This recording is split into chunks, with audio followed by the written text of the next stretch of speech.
اعوذ باللہ من الشیطان الرجیم، بسم اللہ الرحمن الرحیم۔ آپ دیکھ رہے ہیں سوال کیجیے اور میں ہوں سید عابد کاظمی۔ ناظرین، ایک سلسلہ ہمارا چل رہا تھا قرآن اور اہل بیت۔ اس سلسلے میں ہم بات کرتے آئے ہیں ایک عرصے سے کہ یعنی اہل بیت کا قرآن کے ساتھ کیا تعلق ہے، اس پر کافی عرصہ گفتگو ہوتی رہی ہے اور سوال کیجیے میں آپ لوگوں کے کوسچن ہوتے تھے اور ہمارے ساتھ مولانا صاحب اس پر قرآن و حدیث کی روشنی میں آپ کو جواب دیتے تھے۔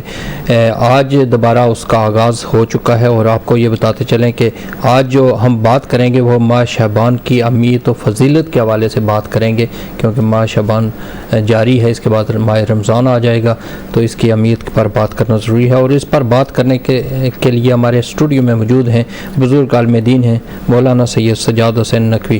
مولانا صاحب آپ کو خوش آمدید کہتے ہیں دوبارہ۔ سوال کیجئے میں، اور کافی عرصے بعد آپ آئے ہیں، پاکستان گئے ہوئے تھے، پھر کووڈ-19 کی پابندیوں کے باعث ہم یہاں بیٹھ نہیں سکے اور کافی دنوں کے بعد آئے ہیں۔ اس پر گفتگو کریں گے، لیکن اس دوران آپ کو یہ بتاتا چلوں کہ جو واقعات ہوئے ہیں، دو بڑے انسیڈنٹ، ان پر بات کرنا ضروری ہے، کیونکہ ہدایت ٹی وی کی جو آواز ہے وہ پوری دنیا میں سنی جاتی ہے، تو ہم چاہتے ہیں کہ اس موقع پر ہم ان مظلوموں کی بات اگر نہ کریں جو اس وقت مظلوم ہیں اور جن کے ساتھ زیادتی ہوئی ہے، تو زیادتی ہوگی ہماری طرف سے، اور ہم اس فہرست میں اپنا نام نہیں رکھنا چاہتے جہاں لوگ خاموشی سے بیٹھے ہوئے ہیں۔ سب سے پہلے بات کروں گا سعودی عرب میں جن 81 لوگوں کے سر قلم کیے گئے ہیں بغیر ٹرائل کے، اس سلسلے میں سراپا احتجاج ہیں پورے UK میں بھی ہمارے مومنین، اور جو ہیومن رائٹس سے تعلق رکھنے والے لوگ ہیں جو یہ چاہتے ہیں کہ انسانیت کے ساتھ زیادتی ہوئی ہے، وہ اپنی آواز بلند کر رہے ہیں، اور وہ آواز اس وجہ سے بلند نہیں کر رہے کہ ان کی آواز سن کر شاید کوئی ان کا ازالہ ہو جائے، لیکن اس لیے لازمی کر رہے ہیں کہ ان کا نام اس فہرست سے نکل جائے جو خاموشی سے ان ظالموں کی سپورٹ کر رہے ہیں۔ تو لہٰذا سپورٹ اگر نہیں بھی کرتے، خاموش رہتے ہیں، تو پھر بھی ان کا شاید نام اسی فہرست میں ہو، لہٰذا اس فہرست سے اپنا نام نکالنے کے لیے مظلوم کے ساتھ اپنے آپ کو کھڑا کرنے کے لیے ضروری ہے کہ اپنی آواز کو بلند کریں۔ لہٰذا اس چیز کی ہم ہدایت ٹی وی کی طرف سے بھی اور سوال کیجیے کی طرف سے بھی مذمت کرتے ہیں۔ اس کے علاوہ 4 مارچ کو جو بڑا سانحہ ہوا تھا، جمعہ کی نماز کے وقت پشاور میں بم دھماکہ ہوا تھا مسجد میں، وہاں کافی معصوم بچے بھی جن کی عمر 12 اور 13 سال بنتی ہے، 13-14 بچے شہید ہوئے، اس کے بعد 63 اسی وقت موقع پر شہید ہو گئے تھے، 200 شہید زخمی تھے وہاں جتنے بھی لوگ جمعہ پڑھ رہے تھے، جس میں سے باقی بھی لوگوں کی شہادت کی خبریں موصول ہوتی رہی ہیں دن بدن، یعنی بڑھ کر 100 کے قریب پہنچ چکے ہیں۔ اس سلسلے میں آپ کو بتاتا چلوں کہ یہاں بھی برمنگھم میں ادارہ معرفت اسلام نے ایک پروٹیسٹ کیا ہے پاکستانی قونصلیٹ کے سامنے، اور وہ اس وجہ سے کیا ہے کہ تاکہ ایک تو جو شہداء کے لواحقین ہیں ان کے ساتھ اظہار ہمدردی کیا جائے، اور دوسرا جو زخمی ہیں ان کے سپورٹ کے لیے کچھ نہ کچھ ہم یہاں سے کر سکیں۔ دوسرا حکومت پر یہ دباؤ ڈالنا تھا کہ وہ حکومت والے جس طرح باقی لوگوں کے ساتھ جو سلوک کرتے ہیں اسی طرح ان لوگوں کو بھی اپنا شہری سمجھیں اور وہی سلوک کریں جو باقی شہداء کے لواحقین کے ساتھ کیا ہے، یعنی اگر معاوضہ باقی لواحقین کو جو دیا ہے وہی ان کو دیں، تو پھر اس طرح یہ تاثر نہیں پھیلے گا کہ یہ زیادتی ہو رہی ہے۔ تو حکومت کا جو کام ہے انسیڈنٹ کے بعد وہ کرنا چاہیے۔ اس پر ایک اسپیشل رپورٹ ہے ہمارے پاس، میں چاہتا ہوں کہ ہم اپنی گفتگو کا سلسلہ شروع کرنے سے پہلے وہ 3-4 منٹ کی رپورٹ ہے، اس میں ساری چیزیں کور ہو جاتی ہیں، وہ آپ کو دکھاتے ہیں، اس کے بعد پھر آگے چلتے ہیں۔ پشاور کے خلاف پاکستانی قونصلیٹ کے سامنے ادارہ معرفت اسلام کے زیر اہتمام ایک احتجاجی مظاہرہ کیا گیا، جس میں برمنگھم بھر سے شہداء کے لواحقین اور سماجی تنظیموں کے نمائندگان نے خصوصی شرکت کر کے شہداء کے لواحقین کے ساتھ اظہار یکجہتی کیا۔ شرکاء نے حکومت پاکستان سے مطالبہ کیا کہ واقعے کے ذمہ داران کے خلاف سخت تادیبی کارروائی کی جائے اور نیشنل ایکشن پلان پر عمل درآمد کو یقینی بنایا جائے۔ اس موقع پر شرکاء کی جانب سے قونصل جنرل کو مطالبات پر مبنی ایک پٹیشن بھی پیش کی گئی۔ رپورٹ کریں گے علی رضا۔ لبیک یا حسین، لبیک یا حسین، نعرہ